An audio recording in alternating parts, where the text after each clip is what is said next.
Shirley and welcome to our home of learning, wherein we are always uploading new videos about English.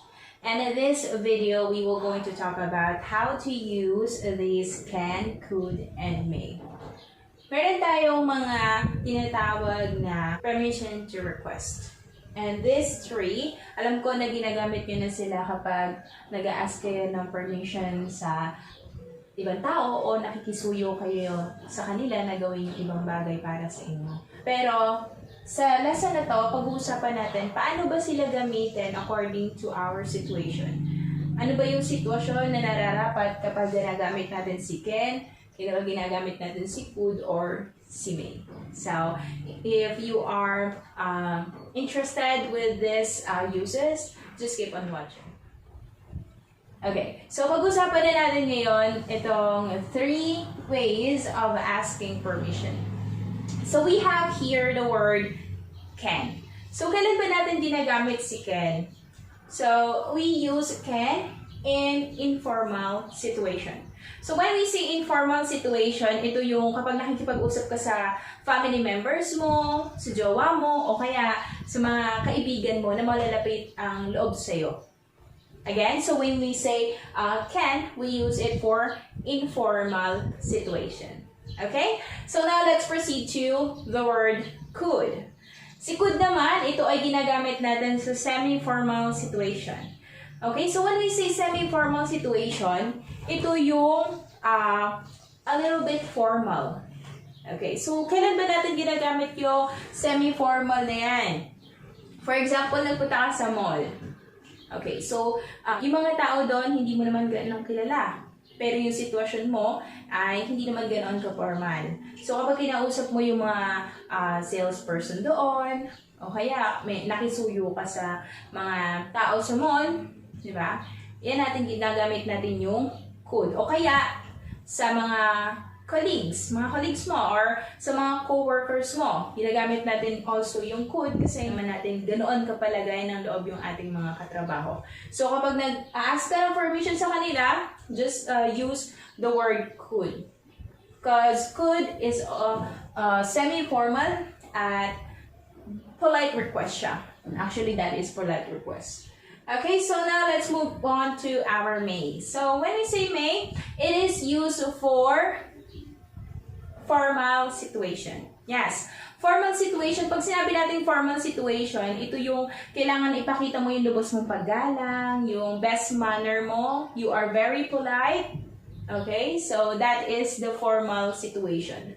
Ano ba yung mga sitwasyon na kailangan natin gumamit ng formal na pananalita or formal asking for permission? For example, nasa job interview ka. Okay, job interview, kailangan mo ipakita yung best manner mo.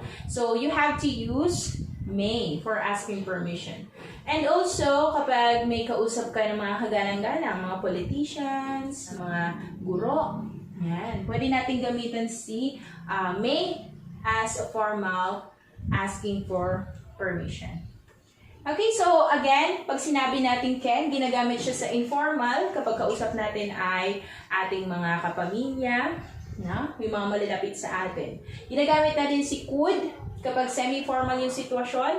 Nagpunta ka sa mall, nagpunta ka sa mga lugar na wala kang ganong kakilala.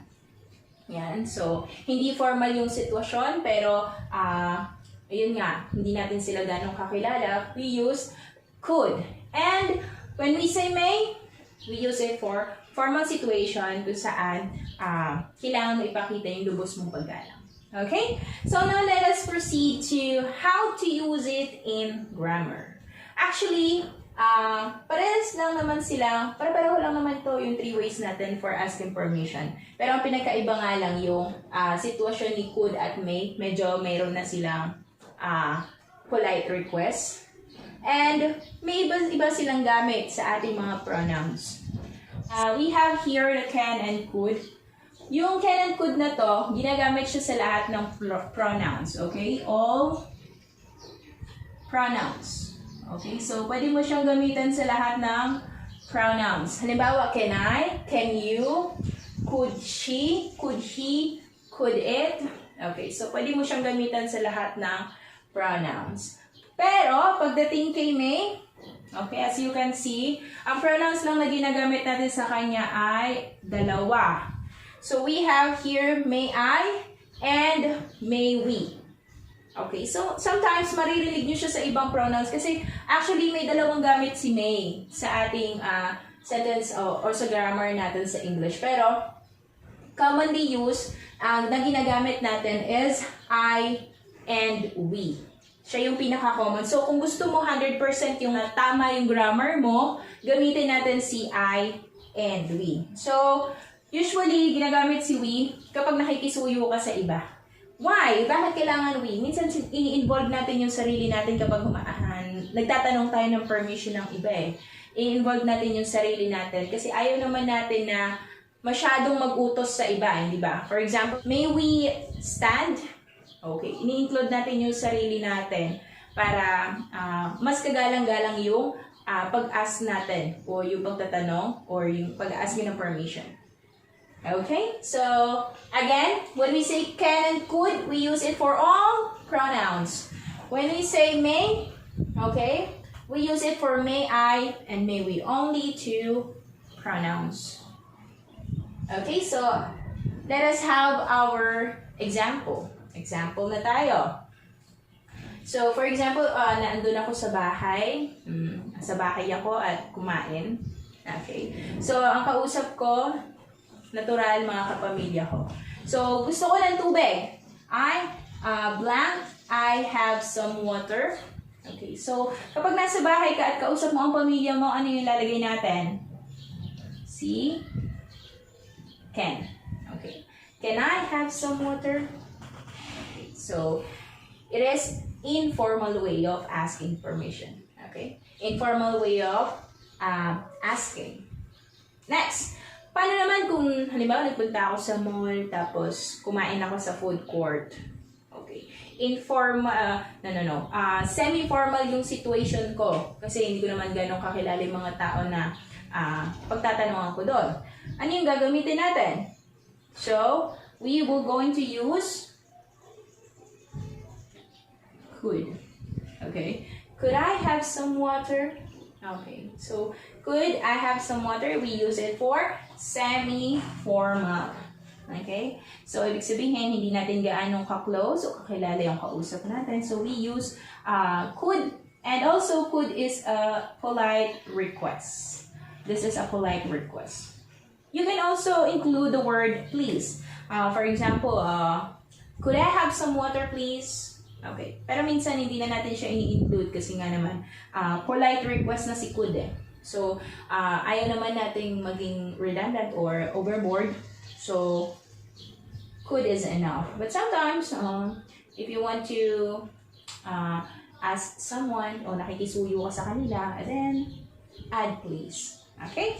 So, next, how about for example, punta ako sa isang fancy restaurant. Nandun ako sa isang 5-star hotel. O kaya may kausap ako na kagalang-galang.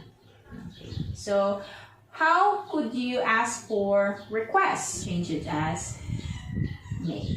May I have some water, please? Okay. So, usually ginagamit natin yung please kay may kasi nga naman, very formal yung situation. Okay? So, may I have some water, please? So, ayun, ginagamit natin yung tatlo na to. 3 ways natin, depende sa ating sitwasyon. Okay? So, that is the tricks of this. How can we use can, could, and may for asking permission or request. So, since tapos na tayo dito, let's move on to responses naman. So, when we say responses, paano ka naman sasagot kung halimbawa may nagtanong sa'yo ng ganito?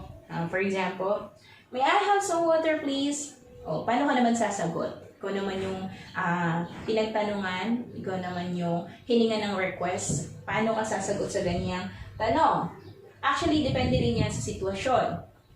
So, for example, responses number 1, ang sinabi sa'yo ay, can I have some water please? Okay, can I have some water please? So, ang magiging response mo ay, kung positive response natin ay, yes, here you go. Okay, so that is the positive response if someone asks you for water. So, paano naman kung wala ng tubig? Negative response naman tayo. Pwede mo sabihin, I'm sorry. Sorry, we're all out. Okay, sorry, we're all out. So, that is informal way of positive and negative response. Next, number 2, paano naman kung ginamitan tayo ng word na could? Could I have some water, please? Okay. So, paano ka naman sasagot? For positive response, you can also say, yes, of course. Okay. Yes, of course. That is for could. Next is a negative response for that. It's, I'm sorry. We're all out. I'm sorry. So, there's an emotion there. I'm sorry. We're all out.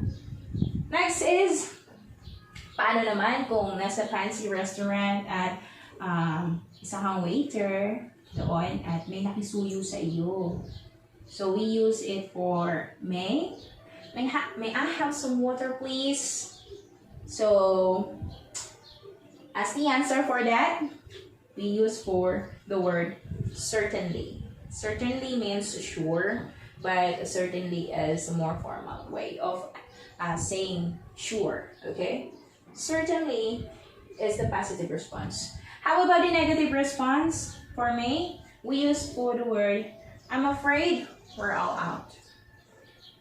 I'm afraid we're all out. Okay? So, that is the positive and negative responses. Depends on our situation. It depends if your situation is informal, if your situation is semi-formal and formal. Okay? So, that is how we use these three. Sana natuto kayo paano sila gamitin. Depende sa sitwasyon ninyo. At sana magamit nyo siya in a proper way kapag nag-a-ask kayo ng permission o kaya sasagot kayo sa mga requests. Meron tayong quiz after this one. So, please comment down below kung nakailan kayo sa quiz natin. Okay? So, thank you and see you on our next video. Bye!